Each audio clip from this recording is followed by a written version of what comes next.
Who is Jesus? I have no idea who Jesus is. I don't know if it exists, but I believe in him. I think it's a person who lived ages ago. Who is Jesus? He is the Son of God in the Christian faith. Jesus for me is also a prophet. He probably was just some fella who walked around with a beard and and a bottle of wine in his back pocket and switched the water with the wine a couple of times, and everyone loved him. Jesus to me is somebody we got taught about in infants and junior school, really. There's how many millions of people celebrating his birthday. No one celebrates my birthday like that, so surely he must have existed. Jesus is my God. He's someone that, you know, I can relate to, I can pray to, I can talk to. The Son of God, but apparently we are all God's children. So then what is so great about Jesus? I was born and bred in a beautiful town just north of London called Luton, and I always feel like I have to apologise for that, and I think it's because Luton is one of those places which at first glance appears to have very few redeeming features. But let me tell you, I lived there for a number of years, and when you scratch beneath the surface, you find it has none, actually. But it's my hometown, I love it, I'm very fond of it, and actually it's one of those places you just have to look a bit closer to see the beauty in places. So here's the view from the house we grew up in, and it might just look like a normal corner shop with bollards outside to stop ram raids, and that is what they're for, But if you look really closely, someone's actually taken the trouble to paint them a fetching shade of green, which matches the shutters, you know, so there is beauty if you look really closely for it. And so I love my hometown, and when I went to a high school, and it was quite a rough high school, if I'm honest, and it was one of those high schools, it was kind of known as the worst school in Luton, which, to be honest, is quite a difficult accolade to achieve. And it was what these days, I guess you'd call a failing school, largely because it failed, and they bulldozed it, they knocked it down, and but I had a good time there. But it was interesting, when I started, I realized quite quickly that I was one of only 2 or 3 out of 800 students in that school who went to church or had any kind of faith.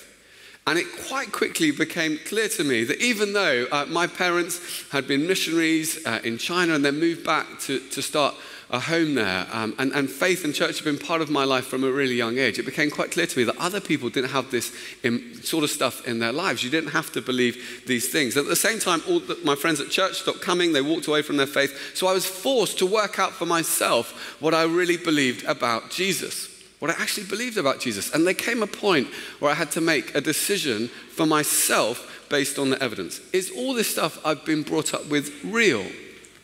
Is it true?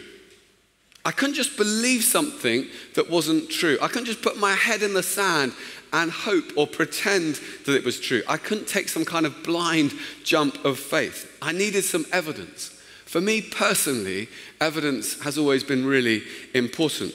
After Luton, I went on to read law at Oxford University, and in fact, I studied and worked as a lawyer for 10 years. I worked as a barrister, specialising in defending people accused of criminal offences. And in fact, over the years I worked, I represented hundreds, probably over 1,000 people accused of crimes. It's great to see so many of you here tonight.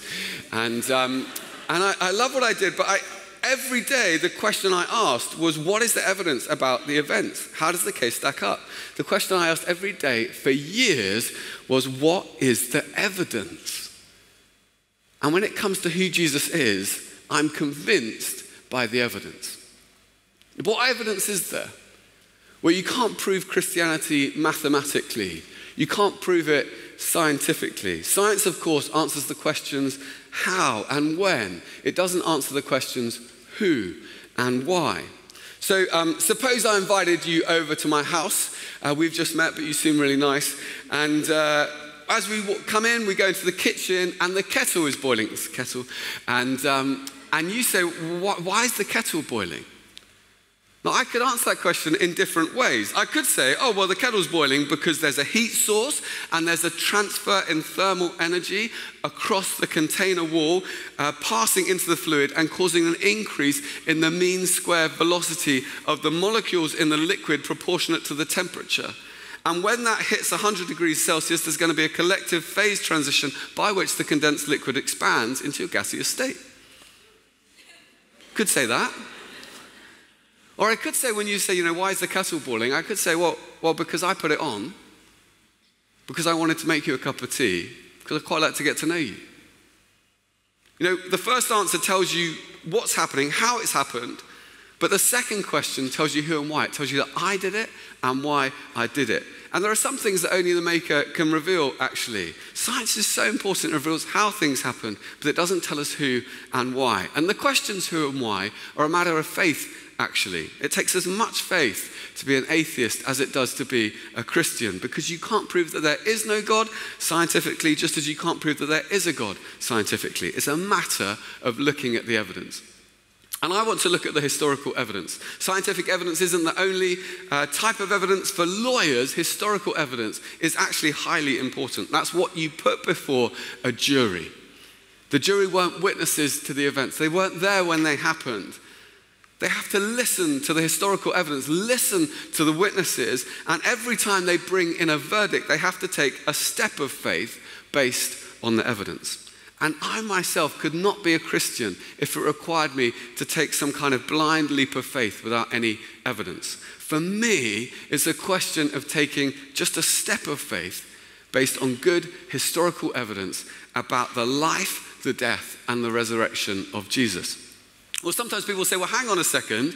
I don't even believe there's a God. Why are we suddenly talking about Jesus? And I understand that. It might seem like putting the cart before the horse. But what I want to suggest tonight is that if I want to know you, I can know a little bit about you by looking at you and watching you and so on. But ultimately, I can only know you if you choose to reveal yourself to me. And it's the same with God. We can only really know God if God chooses to reveal himself to us. And the claim of the New Testament is that God has done that, and he's done it kind of in a way you might expect, or which makes sense. Because if God's going to reveal himself to us as human beings, what's the logical way to do that? It's to become a human being. And for me, it's actually the life, the death, and in particular, the resurrection of Jesus that convinces me that this world has a creator, and that this creator is to be viewed through the lens of Jesus. So what's the evidence? How do we know, for example, that Jesus even existed? Well, the answer is we do know Jesus existed. There's overwhelming historical evidence that Jesus existed. First of all, outside the New Testament, the Roman historian Tacitus talks directly about Jesus. The Roman historian Suetonius talks indirectly about Jesus. The first century Jewish historian Flavius Josephus said this: "Now there was about this time Jesus, a wise man, if it's lawful to call him a man. For he was a doer of wonderful works, a teacher of such men as received the truth with pleasure. He drew over to him both many of the Jews and many of the Gentiles."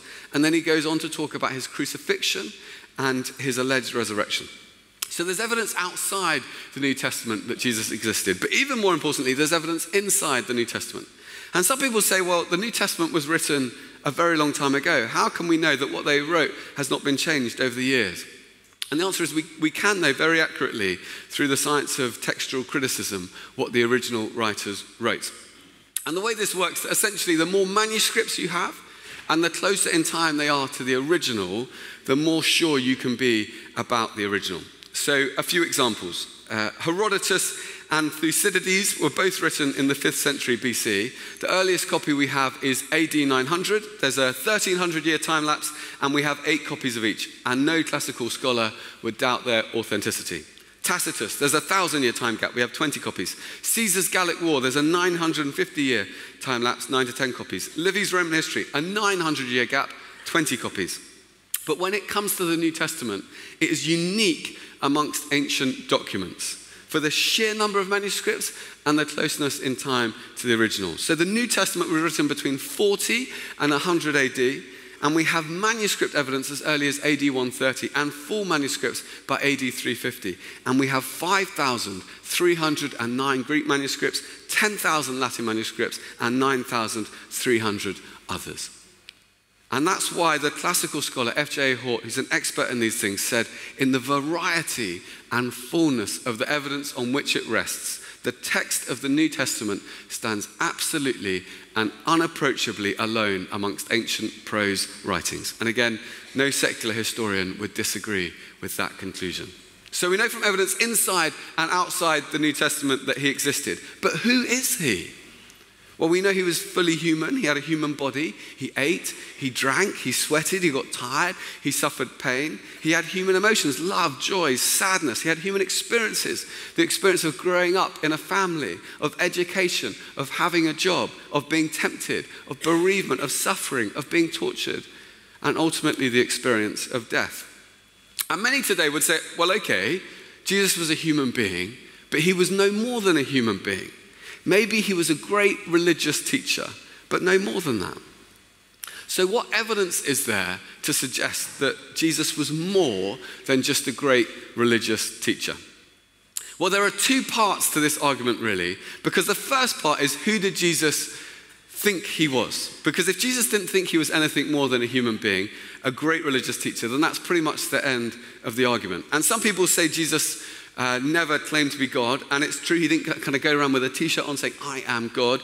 But when you look at everything he taught and said, I think there's little doubt he was conscious of being a man whose identity was God. So that's the first part of the argument. And then secondly, was he right? What evidence is there to support his claims? So first, what did he say about himself? Well, the teaching of Jesus focused, centered on himself. Most great religious teachers, they point away from themselves. They say, don't look at me, look at God. But Jesus, in pointing people to God, pointed to himself. He said, it's through me that you come into relationship with God. And I don't know how you feel here tonight, how your life's going. You might have had a tough few weeks, or you might have had absolutely wonderful weeks. I've had times in my life where I've felt like things were going very well indeed. I was earning lots of money, I had great holidays, I had a great life, I loved my job. It was fascinating working as a barrister. When you're a barrister, you meet lots of fascinating people. Let's be honest, people who have imported very large quantities of, who are alleged to have imported very large quantities of cocaine are really interesting people. It takes quite a lot of charisma to do that. And it's quite fun spending time with them from time to time. And I really enjoyed that. And it was even better, you kind of go to parties, and when you said you worked as a criminal barrister, people were really interested. They were fascinated by you and by the work you did. And I quite liked that at those parties. And it was even better if they knew some of the people I worked with, because some of the people I worked with were the very best people in the country at doing what they did. So if they knew a bit about my area, they'd say, oh, you work with them? They're brilliant. You must be brilliant. And I'd say, no. But inside I was thinking, yes. And so I quite enjoyed that. I found it fun. I loved what I was doing. I loved the holidays. I loved the money. I loved the excitement of the job. But even though I had all these things in my life, good things in my life, lots of them, it felt like I always needed a little bit more. I just wanted more. It was almost like I had a hunger that those things couldn't satisfy. It was like I had a spiritual hunger. And Jesus said, I am the bread of life. If you come to me, that hunger will be satisfied. And that's what I found.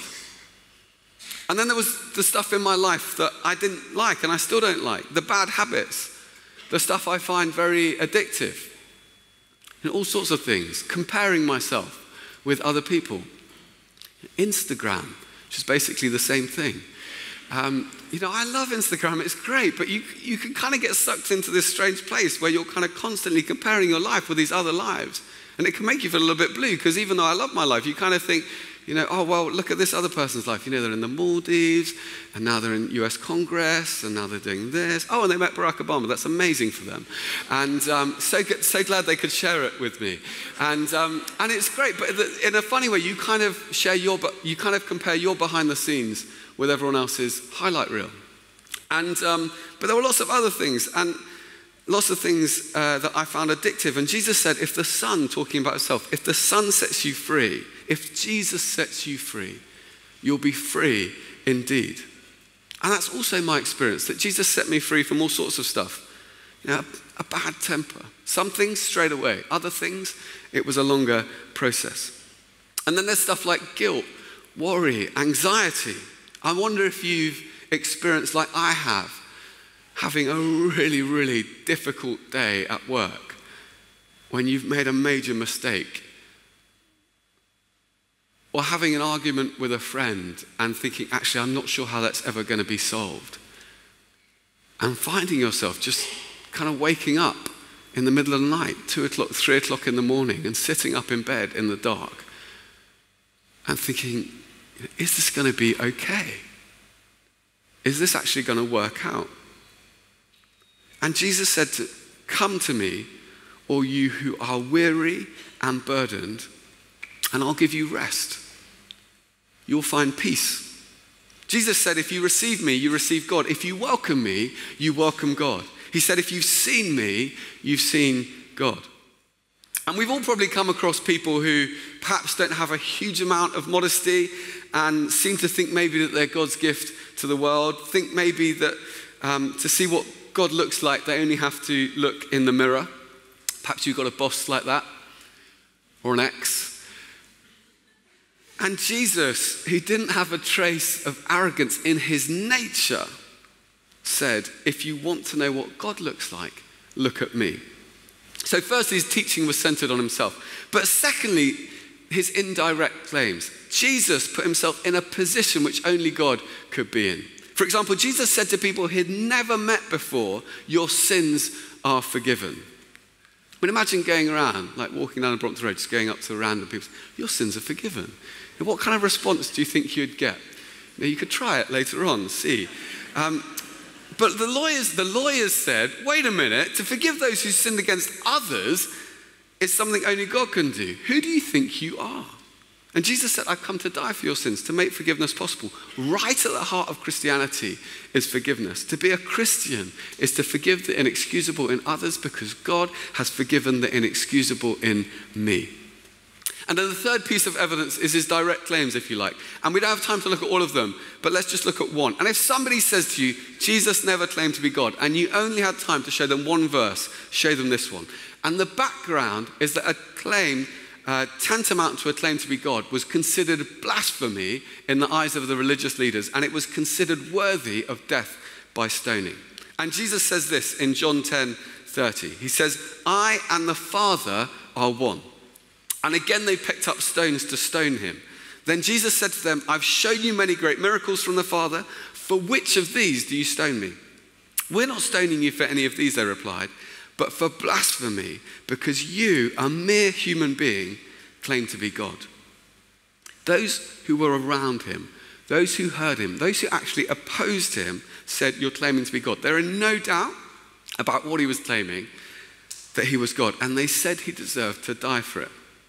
So from his teaching, from his indirect and direct claims, the evidence suggests that Jesus did claim to be God. And obviously, that's a remarkable claim, and it deserves to be tested. It needs to be tested.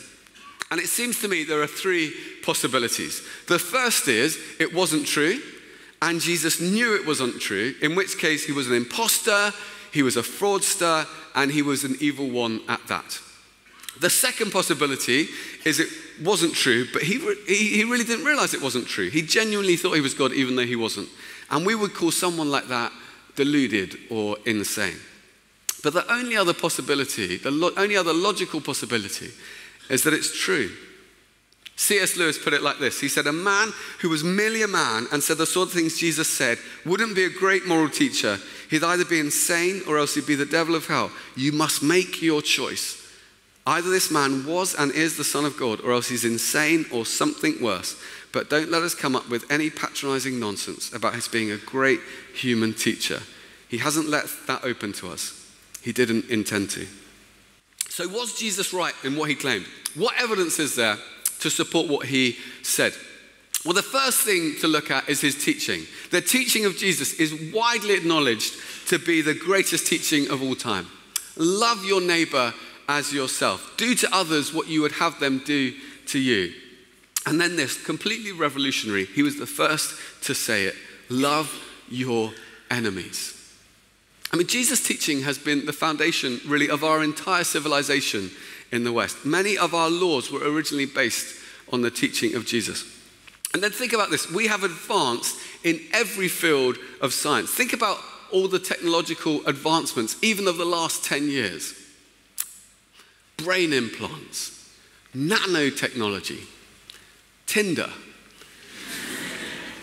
But in 2,000 years, no one has ever improved on the moral teaching of Jesus. They're the greatest words ever spoken. They're the kind of words you'd expect God to speak. And then his life, the things he did. He must have been the most extraordinary person to be around. Sometimes people say, oh, well, Christianity's boring. But it wouldn't have been boring being around Jesus. I just want you to imagine for a moment that you're facing a serious moral dilemma, maybe an ethical issue at work, and you've got one phone call. Who do you phone? Which of your friends? Who's your go-to, trusted, cool, calm, and wise in a crisis friend who you'd pick up the phone to? Okay, picture that person. Then I want you to imagine it's Friday, you've just got a promotion, you want to really go out on a big one, kind of hit the town, have a really great party, really make the most of it. You've got one call to one friend. Who's your go-to party friend? Always be relied to drop everything and hit the town with you, okay? Picture those two people. I'm imagining for most of us, they're two quite different people. Certainly for me, they are. I would never want to get them mixed up. That would be very messy. I'd phone for ethical advice and I'd end up at Shoreditch at 5 a.m. But it's fascinating. Not only did Jesus have the best moral teaching the world's ever seen, but you might have heard he went to a party once. The wine runs out. So he said to them, oh, you see those stone jars over there? Fill them up with 20 or 30 gallons of bathwater each and start pouring them out for the guests. And they did. And it was the best wine of the night. I mean, it might surprise you. Jesus was the one who kept the party going. And it's not just his miracles, it's his love for the loveless, his love for people who society had written off or excluded. The way he set people free, and actually still sets people free today. It's one of the things I most love about Jesus. And of course, I suppose, ultimately, his death, laying down his life for his friends. And then his character. The character of Jesus has impressed millions of people who wouldn't call themselves Christians. Time magazine said this: Jesus is the most persistent symbol of purity, selflessness, and love in the history of Western humanity. His enemies could find no fault with him, and his friends who knew him very well said, this guy is without sin. But as I'm sure you know, the real test of character is what you're like when you're seriously under pressure. When you make a mistake at work and your boss is screaming at you. When a relationship in which you put all your hopes falls apart and you suddenly feel like you've been cast adrift. And when Jesus was being tortured, he said, Father, forgive them. They don't know what they're doing. And then there's his fulfillment of Old Testament prophecy. No one else in the history of humanity has had a whole collection of books written about them before they were even born. Jesus fulfilled over 300 Old Testament prophecies spoken by different voices over hundreds of years, 29 of them in a single day. Well, some will say, well, Jesus read the Old Testament. Maybe he was a clever con man and he read it and he thought, I'll go and fulfill these prophecies. But it doesn't work only because of the sheer number of them and because there were so many things over which he simply had no control. I mean, there were prophecies about the exact manner of his death, about the place of his burial, even about the place of his birth. I mean, imagine Jesus picking up the Old Testament and saying, oh, I'm supposed to be born in Bethlehem. You're too late. But he was born in Bethlehem, something over which he had no control. And by far the most important, his conquest of death. The physical resurrection of Jesus from the death is the cornerstone of Christianity. And it's so relevant to every single one of us here. Every one of us is going to die. I feel a bit awkward bringing that up on a Wednesday night in central London. But this ultimate statistic, one of us in this room will die. And you might have noticed in the media, that when a famous person dies, even in really tragic circumstances, the death is reported on, and then quickly we move on to other things. It's almost like we can't sit with the reality of death in our culture for more than a moment. We don't like to talk about death. I even heard of a hospital where they have forbidden the use of the word death. They have a much more politically correct way of speaking about it. They talk about a negative patient care outcome. But the fact is, we die.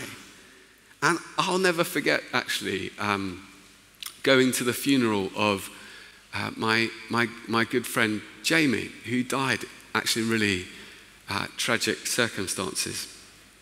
And seeing his coffin and kind of seeing it go into the ground. And it looked so final. It looked like the end. And it is the end. Unless death has been conquered. And that's the claim of the New Testament, that Jesus died and he was buried, and on the third day he was raised to life. And that means it's possible for every one of us to have eternal life. And that's an extraordinary claim. It's the basis of hope at every funeral. But is it true? I mean, that's what matters. Just because it's great to believe doesn't mean it's true. So why do I believe that Jesus rose from the dead? Well, I hadn't realized how much evidence there is for the physical resurrection of Jesus. And there are 4 reasons why I believe he rose from the dead. First of all, no one has ever really explained how Jesus' body was absent from the tomb on Easter Day. Well, some say, well, maybe the authorities took the body, but that's not at all likely, because if they'd taken the body, all they had to do when people started running around saying, Jesus is risen from the dead, is say, no, he's not. Here he is, we got him. That would have been very simple for them to do. Others have said, well, maybe the disciples stole the body. And then they began a rumor that Jesus had been resurrected. But the tomb was guarded by Roman soldiers, and it's also psychologically improbable. Here is a depressed, disillusioned group of people. Just look at what they had to go through for their beliefs. Why would the disciples have been willing to be tortured and die for something they would have known if they'd taken the body was a lie? Some say, well, maybe the robbers stole the body. And that's the least likely of all. I haven't actually talked about the empty tomb, because the tomb was not empty. Jesus' body was absent. But when the disciples got to the tomb, they found the grave clothes, which were the only valuable thing, the only thing for the robbers to take. They had collapsed like a caterpillar's cocoon when the butterfly emerges. And the headpiece that had been around Jesus' head had been folded and put in a separate place. And when they saw that, they believed. The second reason I believe Jesus rose from the dead is not only was Jesus absent from the tomb, he was present with people. He was seen by many people on different occasions. And sometimes people say, well, is that hallucination? And yeah, people do hallucinate. The kind of people who hallucinate are highly strung, imaginative people on drugs. But amongst Jesus' disciples, you had Thomas, the ultimate skeptic. You had tough, gritty fishermen. You had Matthew, the tax collector. Tax collectors do not hallucinate. But in any event, it's highly unlikely that even 2 people would have the same hallucination. Jesus appeared on 11 separate occasions. On one occasion to more than 500 people at the same time. 500 people could not have the same hallucination. And then the third reason is the immediate impact. Here were a group of people who were discouraged, depressed, fearful, hiding. And something happened that totally changed them, so that 3 days after his death, they were going around telling everyone, we've seen Jesus. Jesus is alive. And then you get this historical phenomenon we know about, which is the birth and growth of the Christian church. And it's an extraordinary phenomenon. Because beginning with a group of basically fishermen and tax collectors, there is this explosion in 300 years right across the whole known world. It's a story of peaceful revolution with no parallel really in the history of the world. And then the fourth reason I believe Jesus rose from the dead is the sheer number of people's lives which have been transformed by Jesus. More people now than ever before. Tens of thousands of people each day are placing their trust in Jesus. Today there are 2,300,000 Christians in the world, all testifying to an experience of Jesus and an encounter with Jesus. We have Christian experience down the ages. Countless millions of people who have experienced the risen Jesus Christ. And it's people of every ethnicity, nationality, from every continent, every economic, social, and intellectual background, from all walks of life. They unite in this common experience of the risen Jesus. So when I look at Jesus' claims, what he said about himself, who he said he was, his teaching, his life, the fulfillment of prophecy, his resurrection from the dead.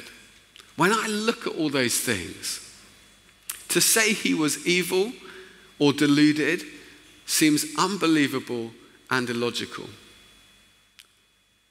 So I'm left with the only other option. When I look at the evidence, it gives the strongest possible support to Jesus being a man whose identity was God. But there's all the difference in the world between head knowledge and heart knowledge. I can be convinced of something in my head without it making its way to my heart. And when I placed my trust in Jesus, that knowledge made its way from my head to my heart. And Jesus said, I have come so you might have life and life in all its fullness. And I've had my ups and downs. I've been through difficulties and I've messed up more times than I care to remember. I'm far from perfect. But I've experienced what Jesus promised. It really is true that God revealed himself in Jesus. Jesus really is who he claimed to be. Jesus really did rise from the dead. There is hope beyond this life. There is hope for this life. And right now, in an encounter with Jesus, we find life and life in all its fullness. And that's my experience of what Jesus came to bring. And that's why I believe he is who he claimed to be.